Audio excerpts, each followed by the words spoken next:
Hello, future doctors of India. Welcome back to the Mantra family. I am Varun Agrawal, and this is your channel, Mantra of the Biology.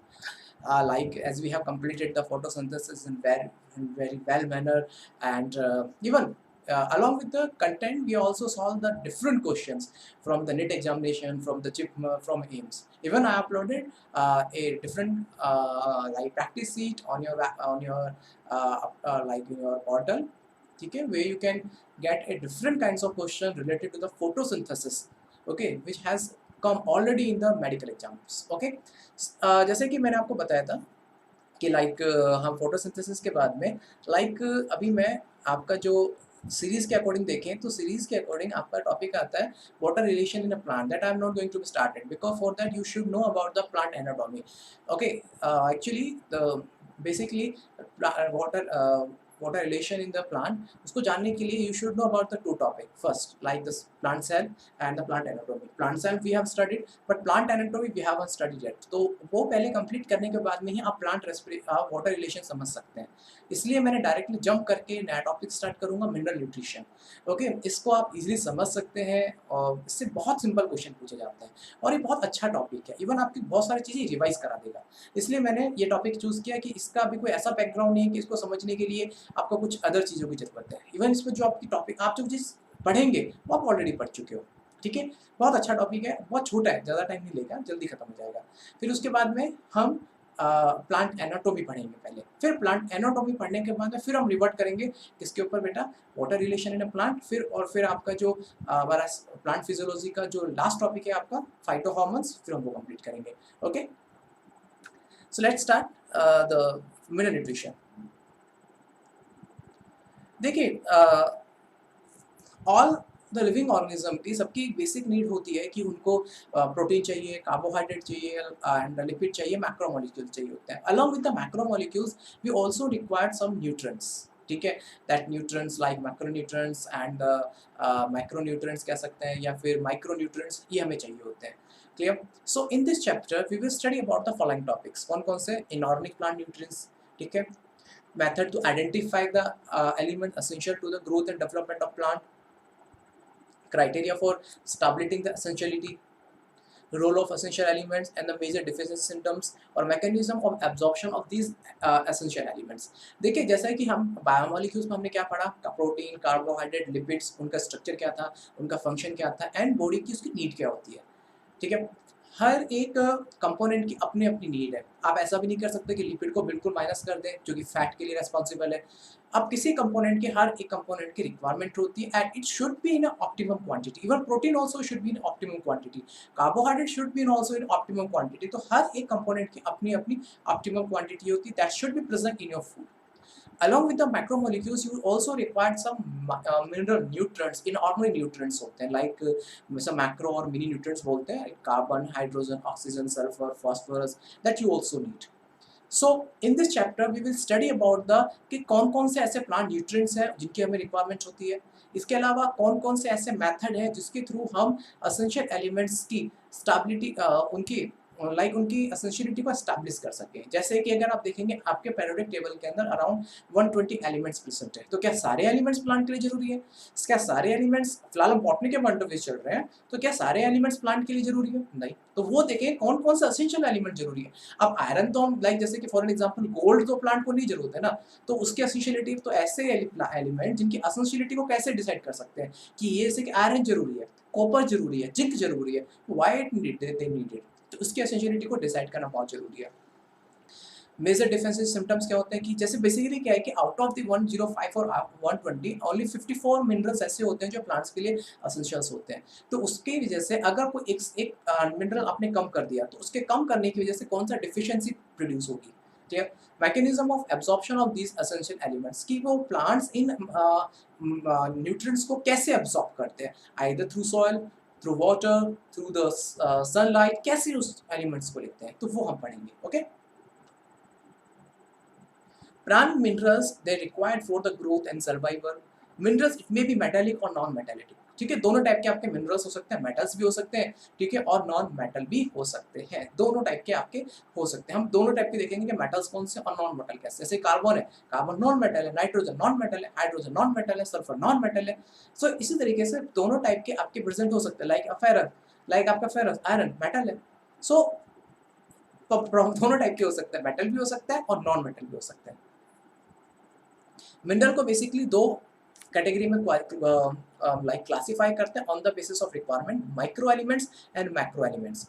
Macro elements ऐसे elements होते हैं which they require in a major quantity, called macro element कह सकते हैं, या फिर micro element, sorry macro element या फिर मैक्रो न्यूट्रिएंट कह सकते हैं। माइक्रो एलिमेंट्स क्या होते हैं which they require in a minor quantity, they are called the micro elements या फिर माइक्रो न्यूट्रिएंट्स। ठीक है, ये दो टाइप के आपके एलिमेंट्स होते हैं, कुछ होते हैं बहुत ज़्यादा चाहिए और कुछ चाहिए जो बहुत कम चाहिए। इसका मतलब अगर कम चाहिए, अब माइंड में क्या क्वेश्चन होता है कि सर अगर जो माइक्रो एलिमेंट है, ठीक है, माइक्रो एलिमेंट है जैसे कि मैग्नीज, मैग्नीज माइक्रो एलिमेंट है, अगर हम उसको लाइक उसको अगर हम थोड़ा ज़्यादा दे दें तो कोई प्रॉब्लम तो नहीं होगी, तो प्लांट के लिए अच्छी बात है। ओके, बट ऐसा नहीं कर सकते। ठीक है, माइक्रो मतलब माइक्रो, कम ही चाहिए तो कम ही चाहिए। ओके, मतलब अपनी ग्रोथ के लिए ज़्यादा नहीं चाहिए। तो बेसिकली दोनों टाइप के मिनरल्स बहुत ज़रूरी होते हैं प्लांट की सस्टेनेबल ग्रोथ के लिए और उनके फर्दर रिप्रोडक्शन के लिए। हाँ, उनकी क्वांटिटी डिफरेंट डिफरेंट होती है, लाइक नाइट्रोजन हाई क्वांटिटी में चाहिए, मैग्नीज कम क्वांटिटी में चाहिए, बोरोन कम क्वांटिटी में चाहिए, क्लोराइड कम क्वांटिटी में चाहिए। सेम कार्बन है, ऑक्सीजन है, फास्फोरस है, सल्फर है, they required in higher quantity. Okay, अब ऐसे कौन से मेथड है जिसके थ्रू आप मिनरल की रिक्वायरमेंट को एस्टैब्लिश कर सकते हैं? तो बेसिकली जूलियस वॉन सैक ने एक एक्सपेरिमेंट परफॉर्म किया था 1860 के अंदर, जो कि जर्मन बॉटनिस्ट थे। तो उन्होंने डेमोन्स्ट्रेट किया पहली बार कि plant could be grown maturity in defined nutrient solution in complete absence of soil. Exactly उन्होंने क्या किया था, वैसे तो आप जूलियस वॉन सैक का नाम पढ़ चुके हो फोटोसिंथेसिस के अंदर, याद हो तो मैं नहीं है तो मैं फिर बता देता हूँ। ये हमने पढ़ा था कि जूलियन वॉन सैक ने ही प्रोवाइड किया था कि प्लांट जब फोटोसिंथेसिस करते हैं तो एक ग्लूकोज बनाते हैं, वही कार्बोहाइड्रेट बनाते हैं, और उनकी इनकी एविडेंस को उन्होंने प्रूफ किया था। So basically John Julius von Sachs ने क्या किया, उन्होंने बताया मिनरल्स की एसेंशियलिटी को डिफाइन किया था कि कौन से ऐसे मिनरल्स हैं जो एसेंशियल है और कौन से ऐसे मिनरल जो नॉन एसेंशियल है। सो उसके लिए उन्होंने क्या किया, उन्होंने अपना जो एक्सपेरिमेंट था वो उन्होंने कल्चर सॉइल लेस एनवायरनमेंट में उन्होंने किया।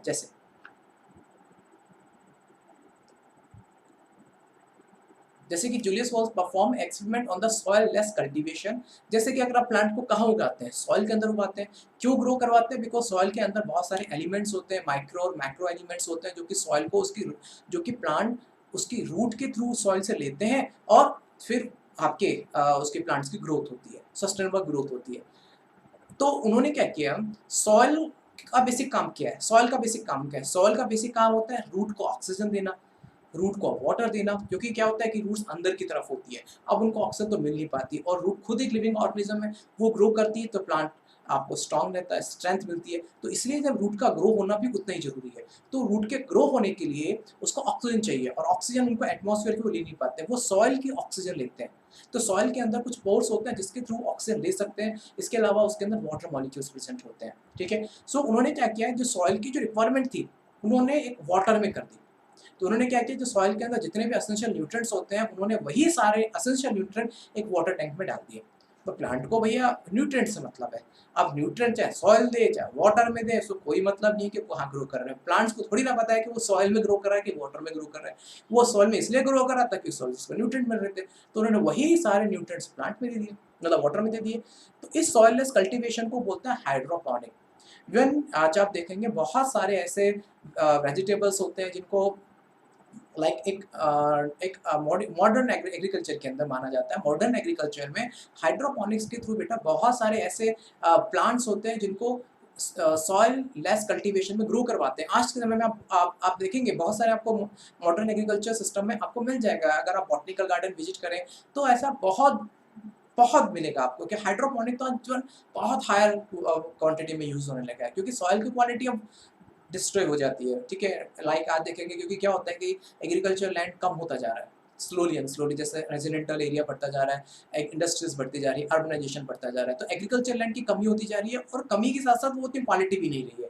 तो लोगों ने क्या किया, आपकी वही जो मिनरल न्यूट्रिएंट्स है वो पानी के अंदर डाल दिए और वाटर को ग्रो करवाया, सॉरी प्लांट को ग्रो करवाया। तो देखिए ये प्लांट है, उन्होंने क्या किया, इसको एक इन्होंने न्यूट्रिएंट का सॉल्यूशन लिया, एक बीकर लिया और एक न्यूट्रिएंट का उन्होंने सॉल्यूशन लिया। ये न्यूट्रिएंट सॉल्यूशन है, ठीक है? फिर उसके बाद में और एक उसके बाद में यहाँ से उन्होंने एरेशन ट्यूब, मतलब क्योंकि वाटर में ऑक्सीजन होगी तो ही तो रूट्स को मिल पाएगी। साथ-साथ उन्होंने, वैसे तो बाय द वे वाटर के अंदर ऑक्सीजन प्रेज़ेंट होती है, उसकी डिसॉल्व्ड ऑक्सीजन, अगर एक अच्छा वाटर आप ले रहे हैं, फ्रेश वाटर ले रहे हैं तो 5 टू 6 मिलीग्राम पर लीटर उसके अंदर डिसॉल्व्ड ऑक्सीजन होगी। बट क्या होता है कि चांसेस होते हैं कि कुछ समय के बाद में ऑक्सीजन कम हो सकती है, तो इसलिए कंटीन्यूअसली एक्सटर्नल ऑक्सीजन देना भी बहुत ज़रूरी होती है, जैसे एक्वेरियम में देते हैं, ठीक है? वैसे एक्वेरियम ही एक तरह का, क्योंकि वहाँ एक फिश कहाँ ग्रो होती है? सी ओशंस में होती है, तो वही हमने छोटा-सा सी ओशन उनके लिए बना देते हैं एक्वेरियम के फॉर्म में।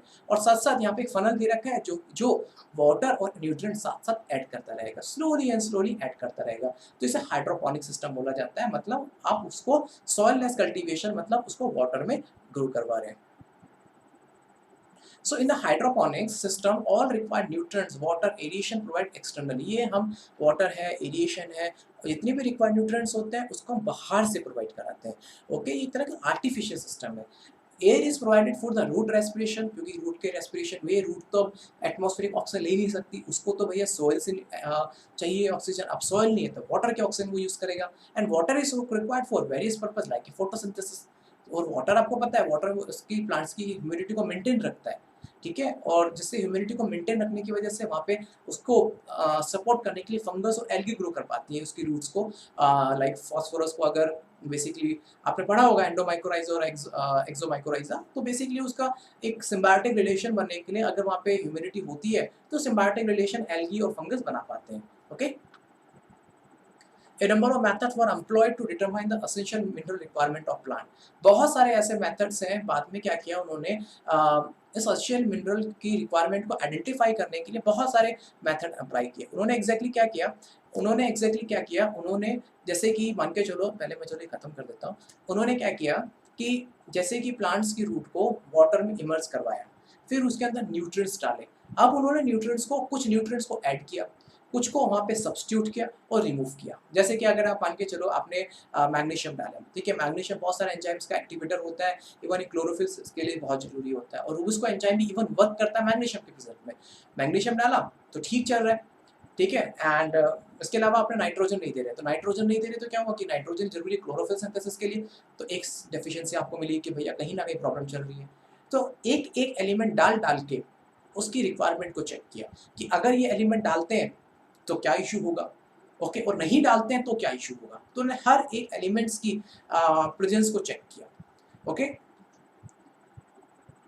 और उस मेथड के थ्रू उन्होंने एसेंशियल एलिमेंट आइडेंटिफाई किया। मान के चलो गोल्ड डाला या नहीं डाला, कोई फर्क नहीं पड़ा प्लांट को गोल्ड नहीं चाहिए, गोल्ड तो इंसान को चाहिए, ठीक है? तो उसी तरीके से इसकी वजह से आज हाइड्रोपोनिक सिस्टम एक वेल कमर्शलाइज्ड वे बन चुका है for the production of tomatoes, seedless cucumber and the let's. मैंने बताया ना, कमर्शियल लेवल पे आज हाइड्रोपोनिक्स के थ्रू बहुत सारे वेजिटेबल्स को ग्रो करवाया जाता है, ठीक है?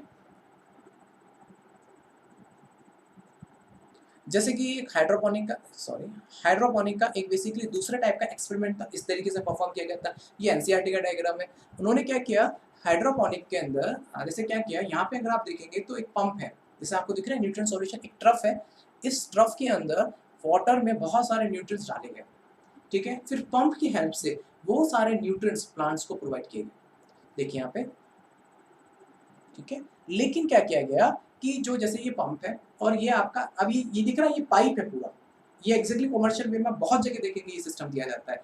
ये ट्रफ है और ये आपका पाइप है, और पाइप को थोड़ा-सा इंक्लाइन किया गया।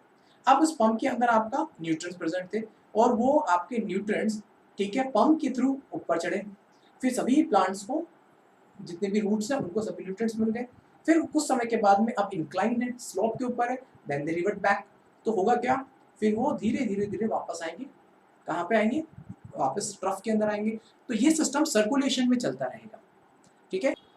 ओके, सो वाटर जैसे ही नीचे वापस आया, ठीक है, तो लेकिन एक्चुअली इंक्लाइन का जो लेवल है वो इस तरीके से देते हैं कि मैक्सिमम टाइम के लिए वाटर रूट्स के कांटेक्ट में रहे। सो इस तरह का उन्होंने सिस्टम जनरेट किया। तो इवन आप ये घर पे भी कर सकते हैं, that's not a big deal. बस आपको वो न्यूट्रिएंट्स पता होने चाहिए कि कौन-कौन से न्यूट्रिएंट्स आप उस बाथ टब के, या सॉरी, उस ट्रफ के अंदर आप डालेंगे, ठीक है? नाउ फिर एक एक्सपेरिमेंट आया एरोपोनिक का, एग्जैक्टली एनसीईआरटी में नहीं है बट कई बार एरोपोनिक से क्वेश्चंस आए।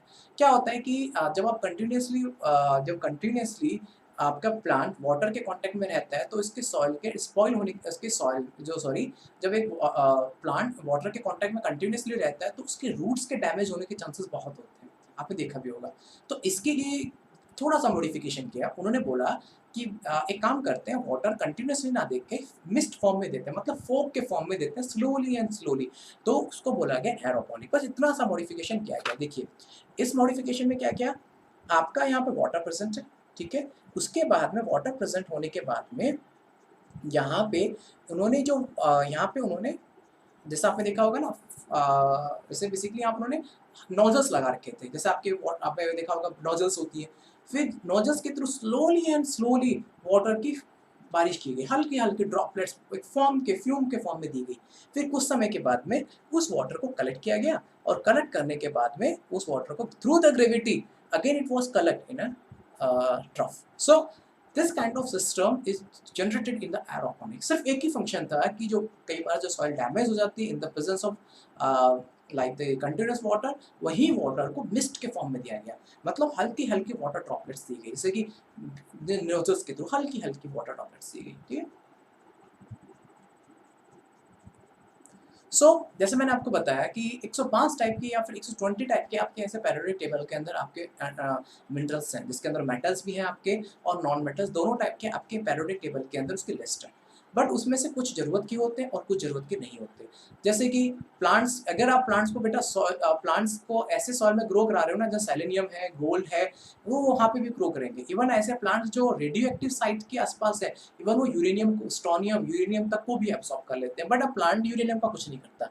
Okay, so even there are the techniques through which you can detect the mineral concentration, even very low concentration 10 to power minus 8 ग्राम पर ml। मतलब आप ऐसी भी टेक्निक्स हैं जहाँ पे आप मिनरल्स को बिल्कुल लो क्वांटिटी के साथ भी आप एक पर ml में 10 to power minus 8 ग्राम की कॉन्सेंट्रेशन को भी आप मेजर कर सकते हो। ओके, एक एलिमेंट्स की एसेंशियलिटी का क्या क्राइटेरिया होना चाहिए कि अगर मैं ये बोलूँ कि भैया जिंक चाहिए ही चाहिए, तो या कोई भी एलिमेंट्स की एसेंशियलिटी है तो उसमें कुछ क्राइटेरिया फिक्स किए गए हैं कि ये क्राइटेरिया में अगर वो एलिमेंट्स पास हो रहा है that is essential, otherwise non essential. अगर एक भी क्राइटेरिया फिल कर जाता है तो जैसे कि steps हैं, टेस्टिंग स्टेप्स हैं। The element must be absolutely necessary for the supporting normal growth and reproduction, कि वो जो एलिमेंट है वो उसकी ग्रोथ को और रिप्रोडक्शन को सपोर्ट करना चाहिए। In the absence of element plant do not complete their life cycle और सेट द सीड, मतलब अगर वो एलिमेंट्स नहीं मिल रहा तो उसकी लाइफ साइकिल नहीं आगे बढ़ेगी, कोई भी एलिमेंट हो चाहे। The requirement of element the requirement of element must be specific, not be replaceable by another element। मतलब कोई जुगाड़ सिस्टम नहीं चलेगा कि ये नहीं मिल रहा, जिंक नहीं मिल रहा तो उसके लिए मैग्नीज डाल दे, ऐसा नहीं होगा। ऐसा एलिमेंट जिसका कोई रिप्लेसमेंट ही ना हो, वो अगर नहीं है तो कुछ नहीं है, ऐसी कंडीशन होनी चाहिए। So in the other words, deficiency of one an element can not be met by the supplying of some other elements. Third point, the element must be directly involve in the metabolism of plant, मतलब वो elements plants के metabolism में directly involve होना चाहिए, indirectly involve नहीं होना चाहिए। Directly का मतलब है वो किसी दूसरे न्यूट्रिएंट्स को सपोर्ट नहीं करना चाहिए, वो डायरेक्टली उसके साथ में इन्वॉल्व होना चाहिए। ओके, आज के लिए तो ज़्यादा मैंने नहीं स्टडी करवाया आपको, बस बेसिक्स बता रहा था मैं आपको। नेक्स्ट टॉपिक में या नेक्स्ट लेक्चर में हम मैक्रो और माइनर जो न्यूट्रिएंट्स हैं उनके बारे में थोड़ा और डिटेल में पढ़ेंगे, ठीक है। उसकी लिस्ट देखेंगे कौन से आपके मैक्रो होते हैं, कौन से माइनर होते हैं, फिर उनका रोल क्या होता है प्लांट की सस्टेनेबल ग्रोथ और उनके रिप्रोडक्शन के लिए। जब तक आप घर पे रहिए, सेफ रहिएगा। धन्यवाद।